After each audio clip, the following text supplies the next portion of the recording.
Okay, so welcome to the panel for Conflikt 47. Get everyone to introduce themselves. My name's Pete Gosling.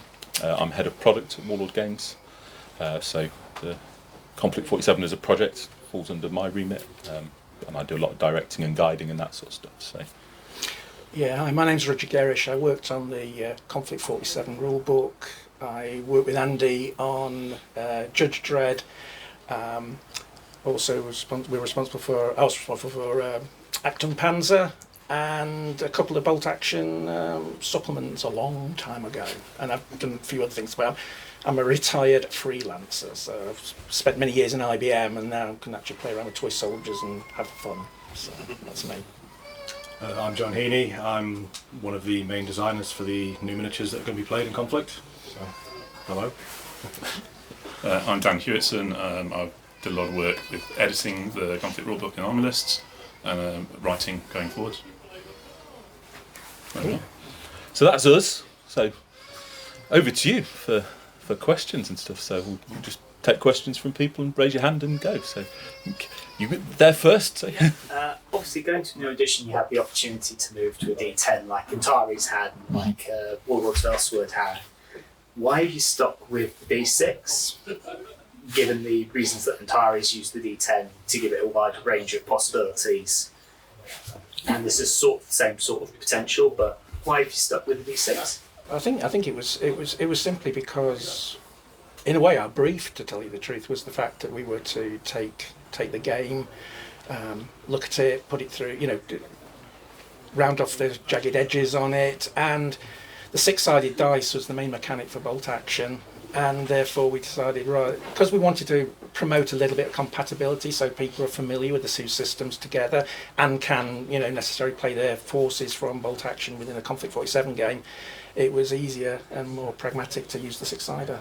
Yeah. We did talk about D10s. It was a discussion. We talked about the Antares system, and we eventually settled on that third edition of bolt action would be the building blocks for Konflikt, and what we want to do is really weave that the rift and all of that sort of stuff into the gameplay. So if we could leave those parts untouched, it gives us more opportunity to work on the other side of it and bring in the rift and all that sort of stuff. But yeah, Roger's spot on about building on bolt action. So. Cool. So just a question on about that compatibility with bolt action and Konflikt. Sure. Some of the weapons are obviously shared, so something like an MG42. In bolt action, that gets some extra dice, has 4 for it, and that higher rate of fire. But in Konflikt, I know it only has 3. Is that intentional or something that just unstoppable? That has actually since been fixed. Buzzsaw is in Konflikt. It is in there. Yes. Other ones from, like, say, the Americans, extra dice more for the grams or things like every third gram? We've been selective about which ones have been ported over. Yeah, basically talking about the fact of national rules being used, I think. Like Hitler's Buzzsaw is like a national rule, isn't it? Yeah. I mean, and Andy's original idea was that the Conflikt 47 would have its own national rules because this is a slightly different world. This is different. So that was implemented, but yeah, there were a couple of things like that which is. Oh, wait a minute. Yeah, that's. Yeah, I noticed like gyro stabilization for Americans was there, but then not the MG42s. Yeah. So when we talked about the reasons behind it, it's like, well, the rifts have opened, and that all of that tech that changes the nature of warfare. So how did that change it? And that's why it's important to bring those other special rules, and why we took a deliberate decision to leave some of them behind. And it gives us. Don't want it to be bolt action just with different miniatures. So that was a real key thing for us. It needs to be a game that stands on its own. So you don't need to have played bolt action, but people who've played bolt action, it's familiar. And those new nation special rules allows us to really take that forward and do different things rather than what was. And it's all about opportunity to take things forward. But it's complicated. There's loads of little bits, and one of the main reasons for having PDF army list is we know it's complex. We've done tons of playtesting, loads and loads of playtesting. But when you all have your hands on it, you're going to find things that we didn't do or we missed or just didn't occur in the games or anything like that. So, we want to know about that, and our aim is to make a really great game that develops and works and is enjoyable and fun. So, cool. There's a question here. Yep. What was the inspiration for Rift Dice? Because it's a big departure from the old Conflict rules, although I know it's a mixture of version 1 and version 2 bolt action in a sense, so some arcade rules on there. But what was the decision to decide to go with the Rift technology dice rather than just give them special characteristics for weapons and armour? Well, one of the things we wanted to do was, and we talked to the writers and designers about it, was really, like I said, is make sure that the Rift is an integral part of the game, and really get across that it isn't quite known, it's not stable, it's not mastered yet in any real way, even though we have Rift mastery, which kind of hints that some people understand it a bit better, but it isn't a constant, it's not controlled overly, it is still experimental, and things can go wrong. So that was the brief, and I don't know if you've got any further insight onto the dice, but Andy came back and said we'll use Rift dice and we'll go from there. But well, I think the thing was to one, give a separation of Rift mechanics and Rift weapons and the like from the standard, the bolt action style stuff, and also to take into account the the perfidity of the Rift, the fact that you can't rely on it all the time as being there, available or whatever. So the fact that you're not quite sure, when you're going to pick that dice, what that dice might be if you've rolled it. It added to that sort of. Like Peter's saying, this has just happened. The Rift has just happened. It's only been there for a couple of years. People are learning all the time. People are adapting to it. People are making mistakes and so we just wanted to focus on the Rift because that's what this game is about, and at the same time give you that sort of. You've got to start thinking. Normally in bolt action, you're thinking about how you're deploying your orders to your figures, what you're doing. In this, it's another layer on top of that, because a Rift dice going wrong can be bad, and you could have Rift units that are just being overpowered by the standard old stuff. But if the Rift dice is going right for you, then those things are killers. So it's basically to give you that extra level of mechanics and thinking, and hopefully making the game more interesting. Right, thank you. cool. Yeah. I've really enjoyed reading all the background and the sort of the lore that's been developed by the writers, and it feels like there's such a unique setting. There is potential in there for novels. Is that something you're working on and developing alongside sort of campaign books and that sort of thing? So talk a lot about story, and story is massively important with Conflict because it's it's about the opportunity to say what is going to happen. So novels, comics, all that sort of stuff, it's all on the table. What I get a lot of, we should do this, we should do that. It's let's get the game done first, let's get this bit out first, right? And the plan for supplements is very much a story-driven thing. So because we've put the army list as PDFs, so we're going to focus a lot about moving the story forward, or just going deeper into some of the stuff that's happened and really, really build the world out. And we will add new stuff in. We'll add new units and new characters and all those sorts of things. But it's hugely important to us. So yes, novels, absolutely. And I want to know who the Green Vault are. I'm really yep, looking for that. Absolutely, yes. And we want to tell you, honestly. But we're a small business, and I think we really do punch above our weight because we've got so many passionate people here who just go.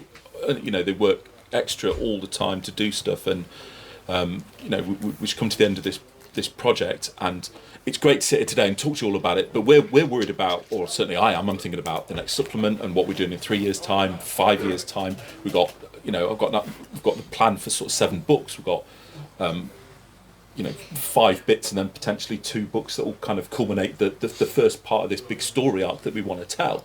And I don't want to give too much away.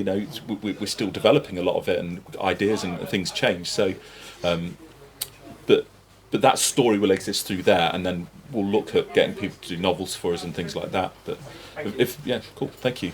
Just want to hear. Just a quick one. So, when playing and just marinating in Conflict 47s, you can't help but sort of pick up. There might have been some influences, like some of the Axis stuff feels very Wolfenstein-esque. Some of the Soviet stuff, I'm getting real Red Alert 2, Yuri vibes, the mind control stuff. So this is both from a design point of view, model design point of view, all that kind of stuff. What were some influences? Did you draw anything in? What was the what was the vibe, I guess? I think it's difficult not. I'll pass it to you guys. It's difficult not to see those things, right? And when I'll let John and those guys talk to us, it was very much about being familiar. So I want things to be familiar, so people can go. You can understand it quickly, but then dive into what the Konflikt version is. I think creating originals, really truly original stuff now is really, really, really difficult because so many people have done so many things and they've explored all of these ideas. So that was kind of the brief to the guys. So I mean, John's done so much work visually. I mean, yeah, you're not wrong. They were influences. I mean, there's all sorts. If I open up my Pinterest boards, my folders, it's a tapestry of all the games I used to play growing up. You know, Red Alert, Killzone, Wolfenstein, and it's like Pete said. It is hard to do. Sounds like a cop out. It is hard to do truly original things, but some of those they're very well designed.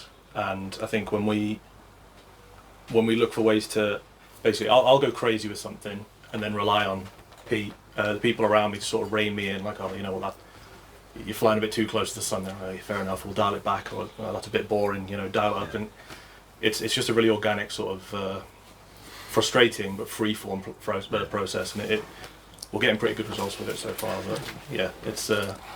I rely on the people around me, and so do the other sculptors to make sure we're not going too close, and you just really try and wring everything you can out of a design or a brief or something. So, I mean, I have to say, it's not a bad thing. Like, I like the fact that, you know, it's the Soviets feel a little bit Red Alert 2, but they're distinctive and all that kind of stuff. So yeah, thank you. that's cool. Yeah.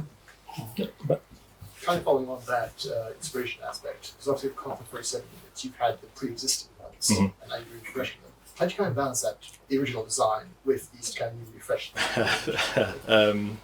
Again, that's a process. So, I mean, one of the stories we'll talk about is we wanted to redesign the Cossack Light Walker. I was given the brief, pretty much ignored the brief and got carried away, and we ended up with what have they seen upstairs yet? They've seen all the new stuff? Yeah, it's on display, so if you haven't been up, you'll get to see the Molot in a bit. So the Molot is the brand new medium Soviet walker, which was definitely meant to be a light walker, and when you see it, you'll see that it's definitely not a light walker. So, no, it just depends on the model. The Percival was based on when you see the Percival, if you haven't already, was based on the, I believe, unreleased Tesla Grizzly from the previous edition, so it shares a lot of the same design languages. I mean, it's almost the same model. It's just been, the detail's been bumped up a bit. We've added more to it, but yeah, it just depends if we want to update an old model, sort of give it a nice sort of 4K facelift, or I get carried away and we make something all new. So I think the best example. So you've given the example where we've started something and we ended up with something quite different. I think if you go and see the Mark 1 and the Mark 2 automated infantry, yeah. what that does, that shows where we like that design language, and we've taken that and we've carried that on. But we're really learning about creating this. So we're learning what we think works, and we're working hard to establish those silhouettes for each of the nations, so it's easy. You know, one of the things I said is I really want people to be able to pick it up and go, that's a Konflikt 47 miniature, and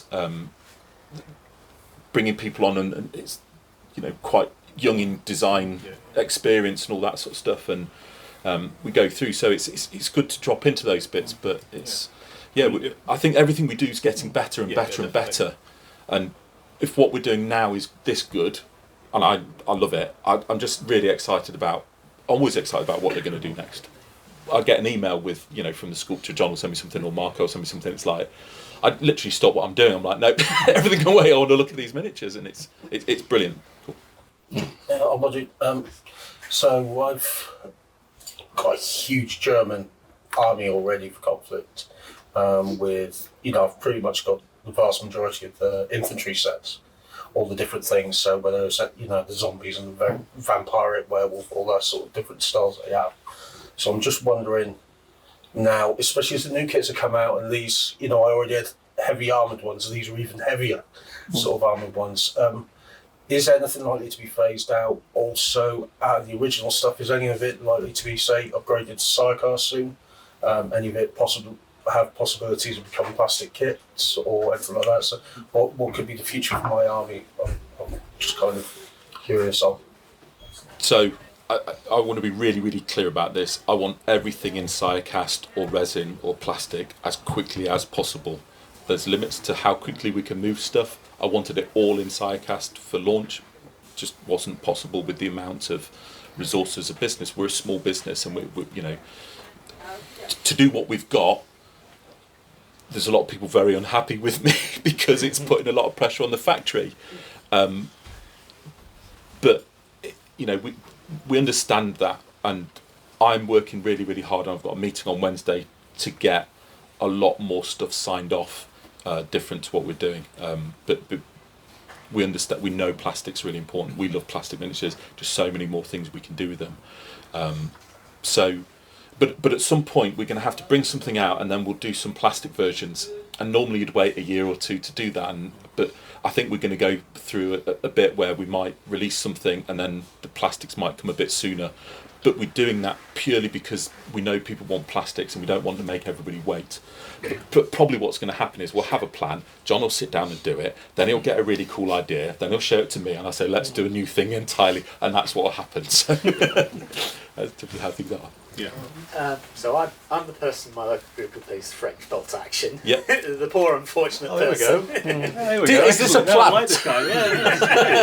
Yeah. So, what are the three most likely ways that the French will come into 47? Because obviously, you've got things that you're planning, and they'll have a plan that you've got, and you don't want to spoil that. So what are the three most likely I'm going to ways? very, that they'll very come quickly. in? And what are you most looking forward to design for the French? I'm like a damned rabid dog. As soon as I'm given the green light to work on anything French, you'll be happy.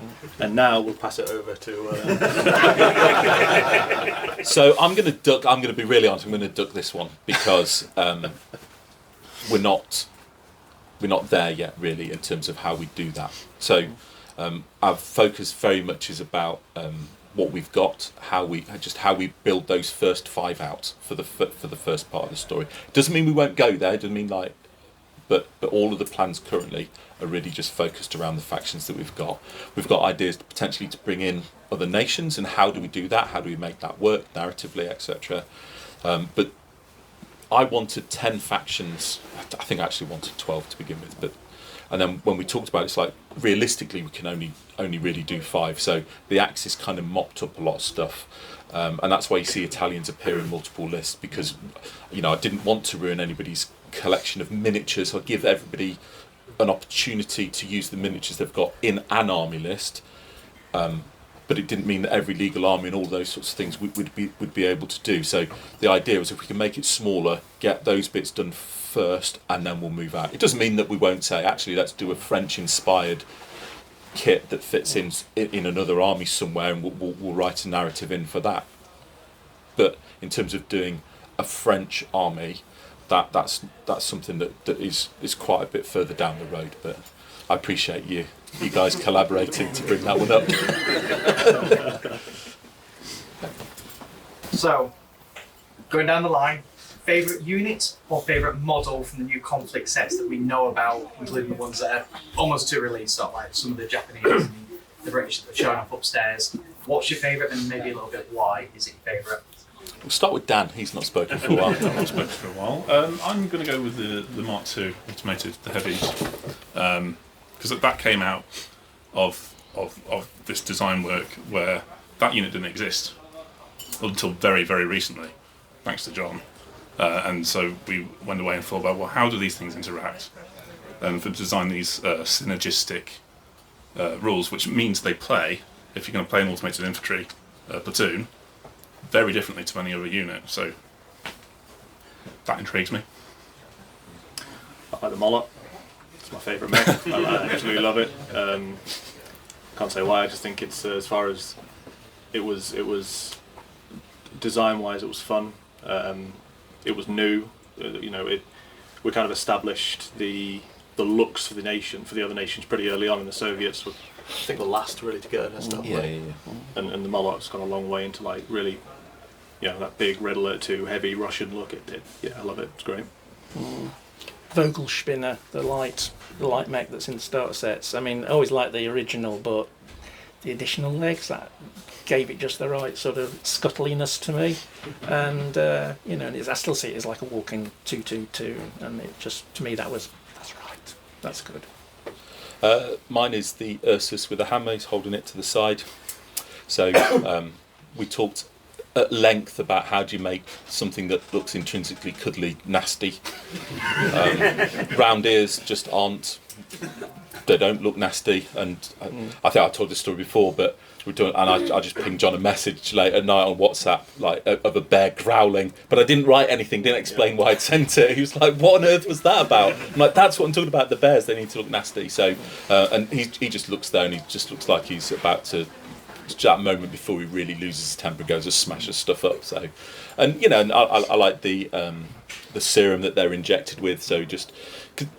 We were talking a bit about this earlier. So Konflikt 47 very much is about a game about humanity versus humanity and the stuff that they do. So it's distinct from other games, in terms of that narrative. But this is very much really driving home that bit and putting those serum bits in. It just says this is an experiment. These aren't like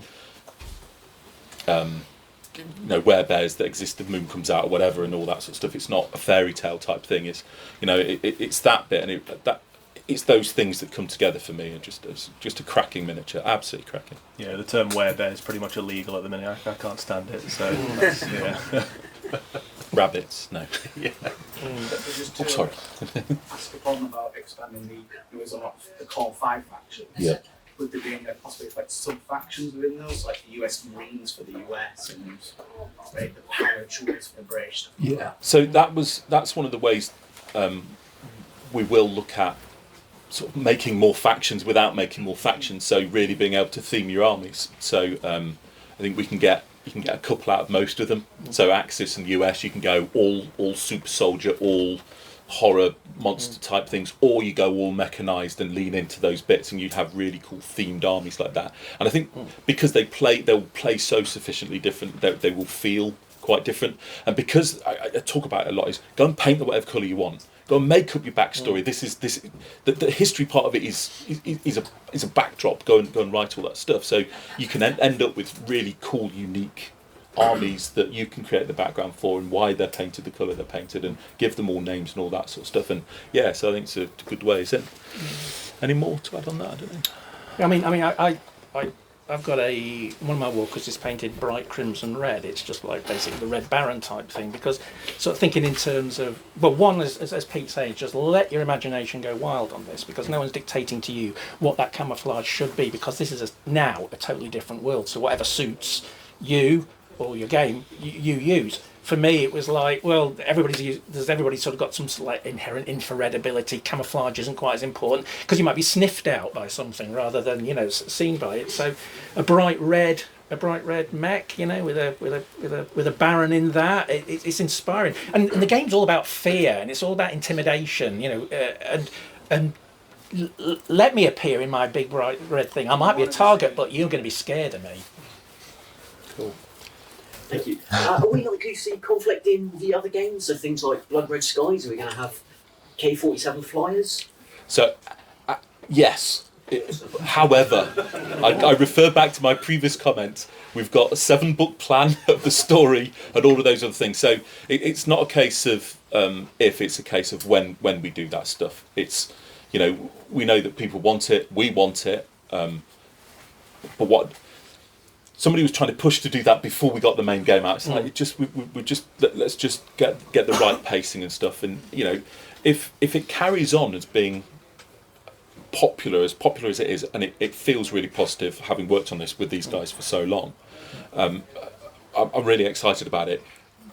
Then we'll be able to accelerate all of those plans and bring all those things in sooner, absolutely. But yeah, who doesn't want Blood Red Conflict? And yeah, in fact, if you nip in the shop when we're done. Cool, no worries. Just following on from the comments about the supplements and the bears, just because we're going to get Wojciech the bear in the conference. We haven't. There's no plans, but duly noted. We go here. So, because you've opened up obviously the world to like whatever you want essentially. Was there ever an idea to just release like base point system for like different machines or different things to allow people to like kit bash? So then you can take like the Finnish army, which is have like the body of something, and then you just stick it on the turret, and obviously you work your points out that way. So then rather than expanding the armies in a certain way, just to allow that kit bashing and that freedom. We talked a bit about it, but we decided what we wanted to do was try and keep it a bit more balanced, a bit more.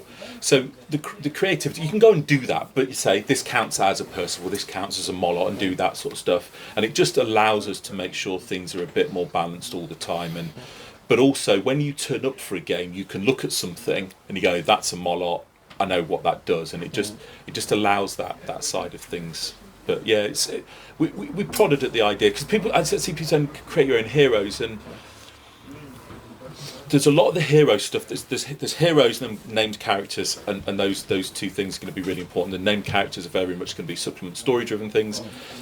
Heroes are massively important, and what we talk about heroes is platoon commanders having those points to be able to spend and doing those slightly more heroic things, even at small levels. And then you've got your named characters who have more points to spend and can really, you can do some really nasty combos with them all and do that sort of stuff. But that's where we are. But yeah, we thought about it, but we'll keep it fairly tight.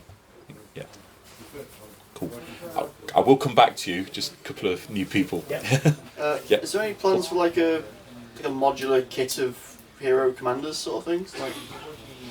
So this goes back to how quickly can we move on plastics and do those bits. So you've seen all the stuff that we've been working on. We're currently working on, we're flipping now to then work on some more plastics that we'll get early next year. I say on Wednesday we'll get the go ahead for lots of other stuff, I'm sure. But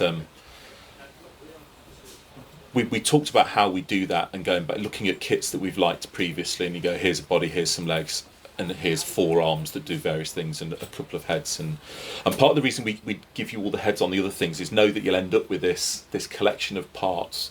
And I hope you've all got these little nicely organised trays. I don't know, just all goes in a box. And you know, and you'll start doing that stuff, and you go, you'll buy a Warlord Resin Commander, but you snip that head off and you put a different head on, and you start doing all that sort of stuff. There's a guy here called, I only know him as Phil Burno. You'll see him in the Konflikt Facebook group, and he's just kit bashing and swapping stuff out, and it's just great to see people do that. So we understand the importance of that, and we're trying to build that into our plastics plan. So yeah, very much so. But cool.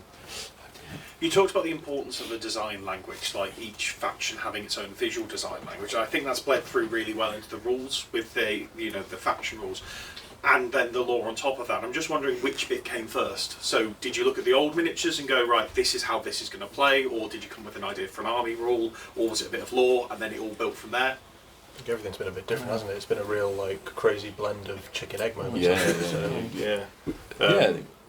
It started off with what was there, and go back to the automated infantry. I remember when I first saw them, I'm not sure about those hats. A bit World War One, and I adore them now. I think they're brilliant.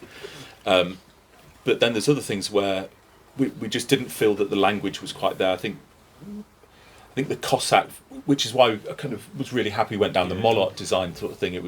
I kind of like the space age-ness of it all, but it didn't really embody the Soviets as we imagined them. So I think we kind of take them a bit more clunky, and then we look back at the Rift, and there's a lot of toing and froing. I think Dan worries about this a lot. Well, I say worries. He puts a lot of thought and effort and concern into it. Well, I will say that the National Special Rules, the foundations were there, but once the final rules in place for the armies and the visuals were there, they were the final thing to slot into place on the list themselves, just so they carried through thematically. So it's all about, in my mind at least, is making those factions distinct and feel different from one another. So that's carried through from what Clockwork Goblin did, and the new miniatures John designed, those Rift abilities, track that all the way through, make them feel distinct. I mean, even at the most basic level, I think the Stars and the Fireflies were the 2 kits we really nailed initially. And I mean, the 2 things I wanted to do for the Stars, for example, were, right, well, what's the most German-looking thing from World War II? I'd argue the Stahlhelm, great. MG42s, SCGs, they all look pretty unique. even the armour, the angle, stuff with like 40-degree angled armour or whatever, painted grey, that's German. And like Pete said with the British, the Tommy helmets and all that. It was real chicken egg, and that was good. Yeah, it's really to push the sort of national identity thing. It almost becomes a little caricature, perhaps, with the style helm, but it just felt right in just the way the world has changed, in that people are looking on their own cultures and thinking, how are we going to survive this? And maybe we should strengthen our own culture. So you get the strange thing with the Americans, where the Americans interpret what the Rift is as basically God choosing them as the people to bring red, white and blue to the planet.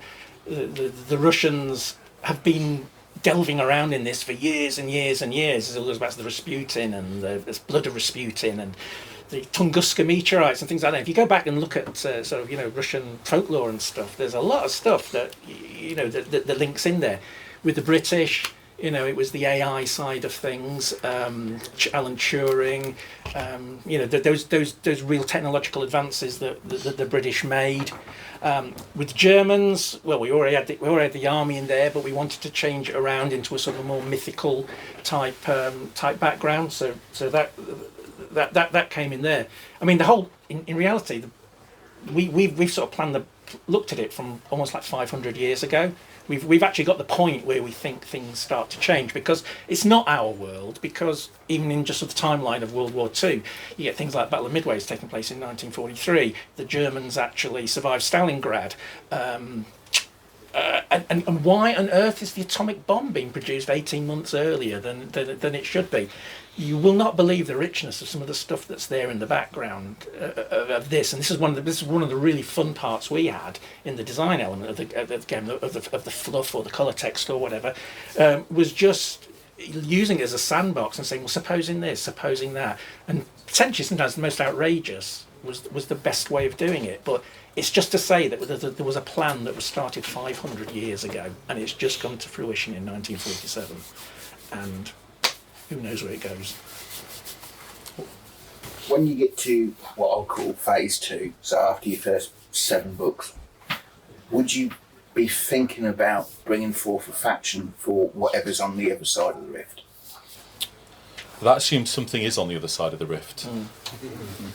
So we are not going to talk about what the rift is, other than what Roger said. Is it seems to present itself to each nation in a way that nation wants it to, or they read into it what they want it to. So the biggest change it's done is that it's made things possible that in the past were just fantasy. So a lot of these weapons, the Teslas and the gravity guns and stuff like that, it's not necessarily something that's been sent through the Rift or whatever, because we have plenty of mad scientists, we have plenty of crazy inventors who put forward all these ideas in the first half of the 20th century. Nikola Tesla being one of those. I'm not saying he's crazy, but the technology or the substances or the materials or whatever to support what they wanted to do didn't exist. But the Rift makes that possible, and in some respects, it's like what we're seeing at the moment is like alchemy, that they can actually change materials from one base metal into another. So if you want a really heat-resistant material, which for jet engines or whatever, you can't, you couldn't do that beforehand, but now you can. And at the same time, there's also an alchemy that stretches to biology as well. Hence, the experiments that you see taking place in with the Axis, who are actually warping the human form, and every one of them is doing that in a little bit. But with the Axis, it's probably more shown. But it's that thing at the moment. There's plenty of ideas in man himself to exploit the Rift. Unfortunately, they're not probably necessarily exploiting it in the right way. It could have been something very beneficial, but we're in the middle of a world war, and it's just expanded, and it's cultures and nations against each other. They're all scared that they're not going to be the ones that are going to survive this. So just go back to my army, the Germans again. What I always liked about it is the mad scientist sort of element of them, experimenting on their own and turn them into like vampire sort of things and all that stuff. So is that going to still be the main I think theme you're of that going to really like the first German plastic release. Yeah. I'll leave Okay. and these guys were in the middle of finishing loads of stuff the other day, and I just said it's just not weird enough. It needs to be weirder. So, yes, there's because I just absolutely. assume, that any headquarters of the I just kind of picture as just a massive sort of like things bubbling in giant vats. Do you know what I mean? That's what it's like. Just guys with weird high pitched voices going around. And So look at the front yeah. cover of the artwork, right? Yeah. And I said this the other day: is why does that flame change colour as it goes into that room?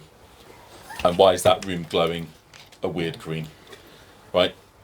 And there's so many little stories in that bit of art. Just take some time and focus on it. Who's being skewered with a knife? The guys are backing away. There's a style trooper looking at you. There's all the fireflies dropping in. There's the linebacker, and all of that stuff going off. But there's a lot of hint in that about the madness of it all, the weirdness, the brutality, and just the coolness of it all. Things flying around, dropping in on each other and crushing.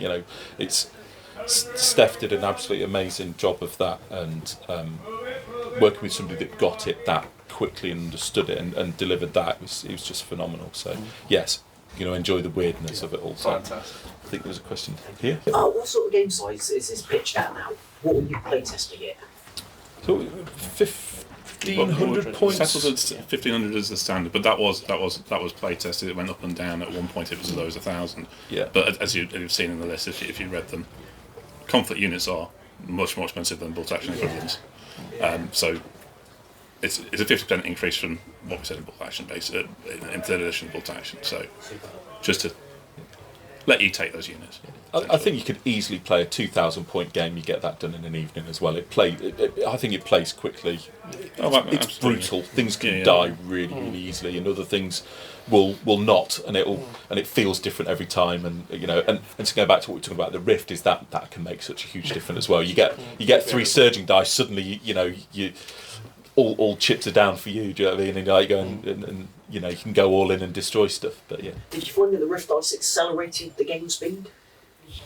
When it comes off, it does, because you can pull off those things. And the bit I've always wanted is to have those real cinematic gaming moments. And I remember saying this at Adepticon, it's like, I'd love all of you to go back, and then your family or your children's children or your nieces and nephews or whoever just talked about, do you remember that game that I think you talked about 20 years ago? It was the best game ever. We're clearly not going to make gaming moments that memorable. But if we can make really cool gaming moments that really feel like something exciting's happened, and on the last roll of the dice, and it's worth exhausting that surging dice to make that thing happen, and all that sort of stuff. You very much learn in this game. You very much learn from your mistakes, and you said, if only I had a dice then, or I didn't use that dice beforehand, and the like. And it's that additional dimension that it adds to it. Because I say you can have a situation where somebody mentioned this on one of the Facebook sites, and they're saying, "Oh, blooming heck, what's the point of a Tesla Sherman? And standard Sherman's easily better," and blah blah blah blah blah. But if you actually, yes, and if you have a Tesla Sherman that hasn't got a Rift dice with it, it probably is arguably not as good as a standard Sherman. But gosh, if you get the Rift dice right on it, it's a monster, and it's that sort of thing. So you will get a game where some of your Rift units are just like, oh my god, why didn't that happen? Just like any die rolling where you have a problem. But sometimes it'll be there, and you'll just be, I don't really want to do this to you, but yeah. Plus draw penetration. Oh really? Yeah. Don't count cover. Oh really? +1 hit vehicles. Oh really? It's just It's cool. I seem to remember there being a Toad conversion cannon model, same weapon system appearing in Antares. Are we likely to see other weapon systems from Antares? Can we see other weapon systems from Antares, like the fractal ones, which seem like they'd really suit just vibrating people to pieces? Stuff like that. We're not deliberately going to take anything from Antares. We may end up in a similar place for a similar set of reasons, but there's no deliberate bringing anything across at all. So, but we're very aware that Antares is there. We're very aware of the stuff that was in it, and be like nicely inspired by it. No. There's a question here. Speaking of other weapons, are we going to see other Rift weapons? Because we've obviously had the ones that existed come over, but. Well, yes. Again, we go back to one of the reasons to have PDF army lists. It allows us that freedom to bring those things in and retrofit anything. So if we bring a new Rift weapon out in a supplement, we can push those things out into the army list so people it's applicable and that can flush through stuff. So I'll bet money I get carried away again. So yeah. Yeah, I'll be backed in a corner. It needs to go to the print. I need to go to the supplier today. Yeah. But this is the gun. Hold you to it, but could you like give us an idea of a rift weapon, like because obviously you've got rail cannons and grab cannons. Like, what's an idea that's been thrown around for a weapon we haven't seen yet? Absolutely no. I'm not answering that yet. No, too far away. In development. Yeah. Okay. But from a writing perspective, and what we discussed in sort of the developing the background and the like, oh my goodness, there's a lot of stuff out there. There's there's that affects different temporal potentially, temperatures, all. Because it's only 1947 and the Rift only opened in 1944, so it's not been very long. So the Rift weapons that you're actually seeing at the moment are just the start of it before the true crazy minds that can create stuff can know how to exploit it. So that's the great thing about it, that it's going to be coming along, that somebody will come up with, this will win the war for us. But, then somebody will come with a counter for it. But yeah, from a writing perspective, from the production perspective, it's different because that's real hard work. From a writing perspective, we can create what the heck we want. We love it. Because I have seen your stuff and I know how excited you are. So it might not be a Rift weapon, but we might bring in other Rift type of tech that does different things. So, for example, the Japanese, they can go through walls and they can phase through things. What if that allowed them to hop on the battlefield and do that sort of stuff? So you might see some cool stuff like that. That's cool. I've got the maybe thumbnail, not. The title already. Confirmed. Pete Gosling confirms. Yeah. Thank you. Yes. I know the answer. I just want a bit of fun. Yes or no? Rat tank. Oh. hold on a sec. Yeah. I don't know. But, I think you're going to love the vehicle that we've got coming. It's out there in terms of like what it's not what we're expecting. So I think and it dials into the weird side of stuff for sure. So cool. How are we looking, like with your current plans or going forward for different types of campaign play?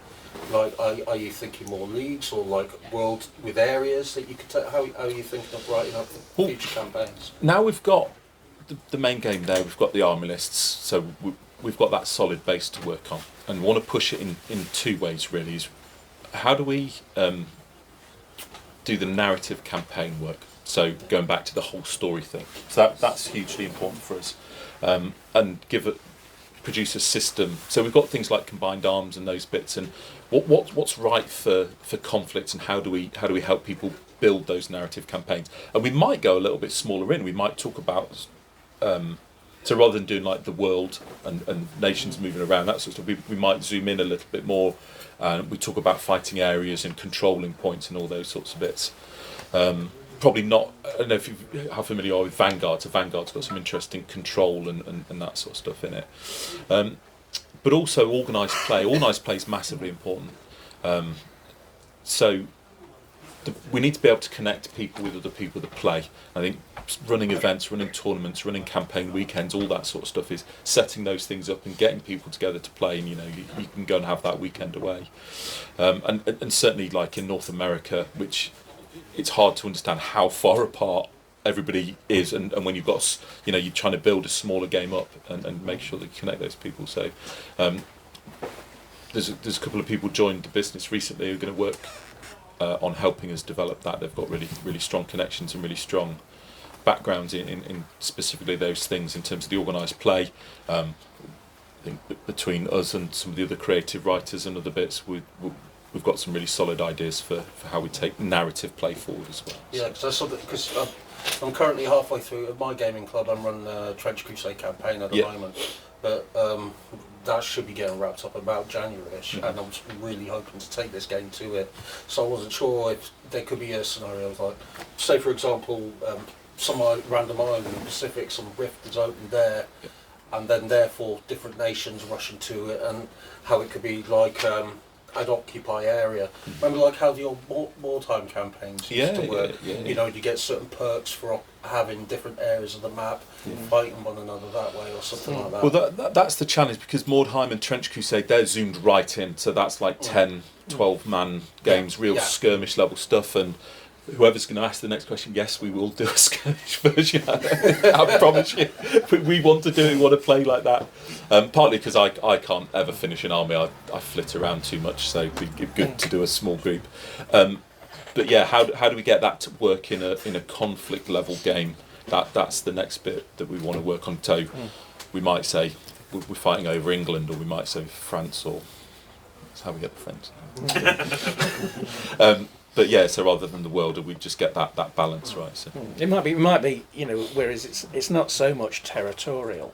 It's now all about the assets. It's where certain things are. Yeah. So that gives you that ability to be able to say, yeah, you can say, oh, there's somewhere in Tibet that might be really interesting for us to go to.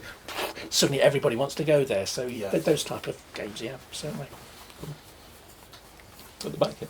So you've mentioned how this timeline it's an alternate timeline effectively, but there's a 500-year change effect. So does that mean we might see nations that weren't what we'd expect in the second, like in Bolt Action, so they're Conflict 47 nations because the history has changed? That's sorry, yeah. I mean that's the opportunity. So when we talked about the new law, there's a bit of feedback about changing it too much, and it's exactly that reason why.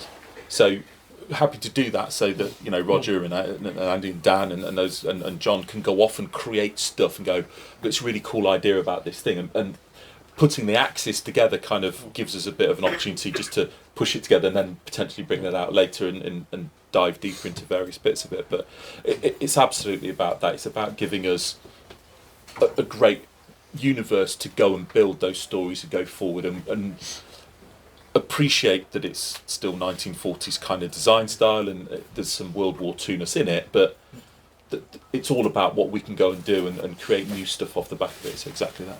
Yeah. It's like where did the Green Vault come from? They suddenly appear overnight.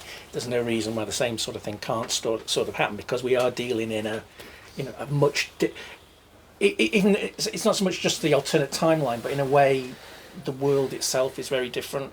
I mean, I think when I was talking to Andy Chambers when we were first looking at this, it's a question of, you know, it was to say this is not our 1947. This is another one. As to where it changed, or if it changed, or if it's an alternate dimension or something like that. You know, you don't really have to go down into those specifics, but it's just giving you that flexibility to go where you want to go, where you're not constrained. So if you do have a wild idea that somebody comes up with that you're thinking, hey, wait a minute, that would actually work well in the game or whatever, you've got that freedom to do it. Yeah, gives you a bit of breathing room to expand on it if you want to. So when you say you're going to expand on the story, you're going to like advance the years? Are we getting to 1948, 49? We might kind of bend time a little bit in terms of, so what I don't want to do is move the timeline on. Everyone say, oh, it's 1949, but it's called Conflict 47. It's, you know, so what we might do is we might just play around with the amount of stuff that was possible during those years to allow us to build that out. But yeah, I think that's the bit I might turn a bit of a blind eye to in terms of how much can happen within a time frame, but still allow some development and things to go on. So yeah, I don't want it to be overly confusing. It's 1984, but the game Conflict 47 sort of thing. It's just it becomes difficult then. But yeah, it's cool. You. So going off the comment earlier about the different nations theming differently, could we see like we do in Bolt Action, a not Brad Pitt model, for example, on the EZ8 and that? Could we see a not Crazy Russian from Red Alert 3, Crazy Russian hero for the Russians? Well, so this Conflict 47 is very much about us building our worlds. So what I'll be always encouraging the designers to do is go and create somebody and go and create a likeness, and we'll get some art done, we'll get a miniature done, and we'll get a story done, and that's very much the reason we drop back and do that is because we know people love Fury and we know those sorts of things, and so we'll do some people that are inspired by that, but Conflict 47 very much is about De Ritter and Roberta Wells and who they are and what they do, so that's the bit that we'll lean into and go off and create our own thing. Yeah, when we're in the design phase of the background, we were told, you design and write up 2 special characters, 2 heroes. So I wrote for the Americans and the like. So Roberta Wells came out of that, and another guy. So yeah, I mean that was one of the things as well is that exists in 47 is the hero. It's the the comic book hero almost, and. We've got Japanese female pilots of walkers and many other things, but it's pushing that thing. So you've got those guys who can, or those people who can, make a difference on the battlefield, and they're thematic and they look good. And again, another thing that you blend into your army. How do you best use those, or am I going to waste them? But yeah, characters. We like characters and heroes. I'm going to go to this guy at the back, and I will promise I'll come back to you. You've had a couple, but hold on to it a little. Sorry. In my gaming group, there's a lot of fight for Conflict 47, but a lot of guys like waiting for the next army, or they've got their eyes on the British, they've got their eyes on the Japanese. Is there an idea of like a roadmap and the new boxes will be available for the armies? If I was a betting person, if I was in the know, You are. I would probably be keeping an eye on the website on Monday. I just wanted to carry on from that one to throw the idea out for a hero. So like a mix of Rasputin and Yuri. I just second an idea for super Scottish William Wallace. Fantastic. Oh, good to you. So, as I mentioned before, I play French, which means I play early war, which it can work at the end of the medium 90 tank guns as your most powerful thing is kind of, are we going to see a sort of a one-page PDF for some riff tech we can throw at the older bolt action armies like the French, like the Finns, etc., to give them something to just edge in, so that you can have a game and feel like you're not being overwhelmed if the riff dice aren't nice to you. Is this a game of bolt action with Conflict 47 stuff put into it, or a game of 47 with some bring an older army to one of the ones that's not? So, I mean, one thing I'll say, when you go outside of tournament play, the one thing I always say, you write a set of rules, or anybody writes a set of rules, is that person then buys that set of rules, they've got it. You can do what you want with it. If you want to put your free French in whatever, in Grizzlies or whatever, or if you want to, what would it be like if Rift technology had actually appeared in 1940 and suddenly at Arras the French or the British had got Tesla guns? I'm going to try those out against Matildas and the like. You can do that. I think that's the thing where you just got to read it, and I think Conflict's going to allow you to do that. It's just to let your imagination go wild. There's nobody telling you what you can and can't do. And in terms of the resource it's taken to do the 5 nations, it's taken up a lot of time for a good chunk of people. And go back to saying, the more, I'll be brutally honest, the more it sells, the more people buy, the more money that I'll be given in my budget to go and hire more designers and more writers to go and do more and more stuff, and we'll just do it a lot quicker.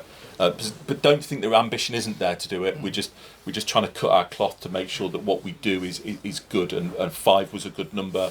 And the complexity in the army lists, but also remember, because we have done everything we can to make your bolt action units usable and kind of compatible in that way, it just adds so much complexity into it.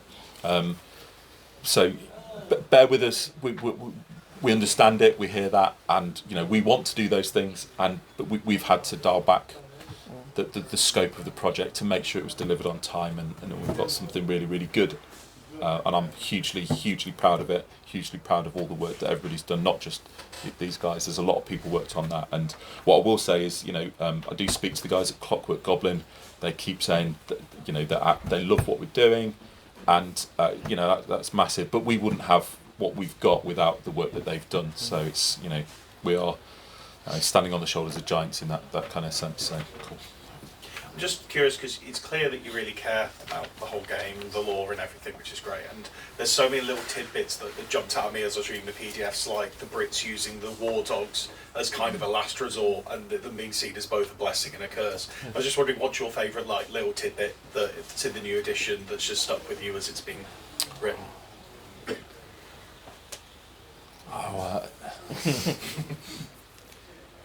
Anyone got something that jumps to mind? Mine's a bit of a weird thing, but you did say be more weird. Yeah. So all right. So what I will say is, well, the logo, right? And this is why I say it's not obvious, right? But if you look at the logo on the front of the book, it is very, very, very deliberately designed. All right. So there's. It wasn't just, we'll just do these bars, we'll put those things in, it'll be absolutely fine. The colours and everything is that. So that's the bit I like, is some of the hints of stuff. But in terms of the lore, I like the splitting a little bit of American Britain. It's all that lend-leasey, but you're not giving us your automated infantry. Why have we not got that? You had all of these things. Do you know what I mean? It's that. Interesting to see why it's so many robots and what they're doing. I like the little comment of, they gave them the heavy rifle just to placate them. Yep. It was a really nice little tidbit in there. Yeah, so that's for me. It's a personal one for me, as I said, when we were told to create some characters, and I've spent most of my life on the gaming side, just on the gaming side, looking up at stuff and saying, that's brilliant, how did they do that, how did they do this? And being told, Roberta Wells, I sort of created that character there, and to actually then see that character actually turned into a miniature, actually becoming something that was, something in my head. Okay, that's a bit personal, I know, but that's the thing that sort of got me. I love that. Well, I guess for me, it's just sowing those little seeds that, if you're reading very closely, very carefully, you may be able to work out. They're not overt, and some of them are going to be answered further down the line. But it's just sowing those story threads. At the risk of boo hisses of being chased out of the room, I'm not actually a wargamer, but seeing the studio painters take the designs, man, it's cool. Seeing them painted up, it's they look cool on screen. They get the green light. It's cool, but it's still just a grey render or a grey model. But once they're actually painted, it's it's really cool. Did you hop? During when you were doing the playtesting, did you find particular, like with the hero element and the rift dice kind of combined, was that a very, like a huge impact, or did you just find it helped with those kind of storyline elements? Was it like, because you've got this, it's just absolutely... So I think in one of the very first playtesting games I did, it was great when we still had half tracks with legs and a hero who was, got stomped to death by a half track. That was good stuff. No, but I think it's more about, as Pete said earlier, it's playing into the narrative and giving those powerful abilities. We wanted to ramp that up, so actually I think we've ramped it up rather than toned it down over the course of the playtesting, so we can get those cinematic moments out of the game. But that said, it's a man is a man, or a soldier is a soldier. Other than those guts look points. It can get run over by some sort of spider tank quite easily. It's a dice game at the end of the day. This did actually happen to be Roberta Wells, unfortunately. So. And that's the hard bit is, we will talk about plot armor and all that sort of stuff. It's a game, so you have to be able to kill these things, because otherwise somebody just turn up and put a model down and you go, oh cool, good game, because I can't destroy it. It's rubbish. But so I think there's a difference between how we'll write stories and we'll talk about the heroic stuff versus, they got killed in the first turn because somebody shot a railgun at them because they know they're dangerous. It's it's that sort of stuff. But Any other company that might be nearby to this location when we're saying that description? the pizza factory just down the road, yeah, they're terrible for it. Honestly, you wouldn't believe it. Cool. Anything else? Yeah. Oh, sorry, you go first. Yeah. I know this is a silly question, but Germans and UFOs? Should we kick them out? So, T-Rex in Alaska. Right. So one thing I will say: Conflict 47 is not Iron Sky. All right. Stop that. Okay. And the reason is because Iron Sky's done it, and all we'll do will just be, they've copied Iron Sky. It's just the same thing, and it's not our story and all those bits. So we'll explore some of those themes. I mean, Roger's hinted at it a fair amount. So hopefully we've picked up on that. If you haven't, go back and watch. But yeah, we'll look at that. And we've got Jürgen here, who's our German trade sales guy, and he sent me some links to this German Bell UFO stuff, and there's lots of people advocating for those things. But for us, we say, how do we make it Conflict? So what is the Conflict version of those things, and bring that in a way that is ours, because we're not here just to copy everything. I want things to feel familiar. We want to be inspired by stuff. Like I say, it's really difficult to avoid some of those things. But the second you bring in UFOs, you hint at aliens. And I go back to what I was saying. This is a game about humanity versus humanity. And the reason we go for this desolate, destroyed look is because when I looked at the range before, I'll go back a little bit, and it's blue skies and green fields and that sort of stuff. And clearly a lot of World War II was fought out in that sort of a location. Okay. But we're talking about the acceleration of technology, of weapons, and suddenly there's that arms race. And then it becomes a story about survival, and that is who will win. And that's how I came up with that, the strap line of, this is not war, this is the end. This is just moving so past quickly all of those things that we know.